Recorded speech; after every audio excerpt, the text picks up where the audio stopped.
ঢেউয়ের বাধা ডিঙিয়ে সমুদ্র স্নানে মেতেছেন ভ্রমণ পিপাসুরা। নোনা জলে কেউ করছেন সমুদ্র স্নান, কেউ বা গা ভাসিয়েছেন টিউবে, অনেকে আবার জেটস্কিতে চড়ে উপভোগ করছেন সমুদ্র। সাপ্তাহিক ছুটির দিনে এভাবে আনন্দ উচ্ছ্বাসে মাতোয়ারা ভ্রমণ পিপাসুরা। প্রিয়জনের সাথে এসেছে, ভালো লাগছে, ছুটি নিয়ে সাগরটা উত্তাল, ভালোই লাগছে। সাগর পার যে আসলে একটা মজার এবং একটা অনুভূতির জায়গা, এই কক্সবাজার আসলে আসলে বোঝা যায়। আসছি, ঘুরতেছি, এখানে অনেক ভালো লাগতেছে সাগর পাড়ে আইসা।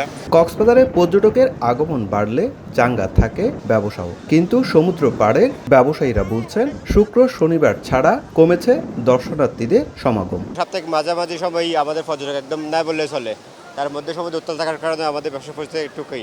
লাইফগার্ড সংস্থার কর্মীরা জানান, বৈরী আবহাওয়ায় পর্যটকদের সমুদ্র স্নান নিরাপদ করতে সবসময় প্রস্তুত তারা। আমরা চেষ্টা করছি আমাদের লাইফগার্ড এরিয়া এবং লাইফগার্ড এরিয়ার বাইরে যারা পানিতে গোসল করছে তাদেরকে 100% অবজারভেশনে রেখে বিপদের সম্মুখীন হওয়ার আগেই সতর্ক করা, যাতে তাদেরকে আমরা সুস্থভাবে সমুদ্র সৈকত উপভোগ করার সুযোগ করে দিই। কক্সবাজার সমুদ্র সৈকতের লাবণী, সুগন্ধা ও কলাতুলি পয়েন্টে নিয়োজিত আছেন 15 জন লাইফগার্ড কর্মী।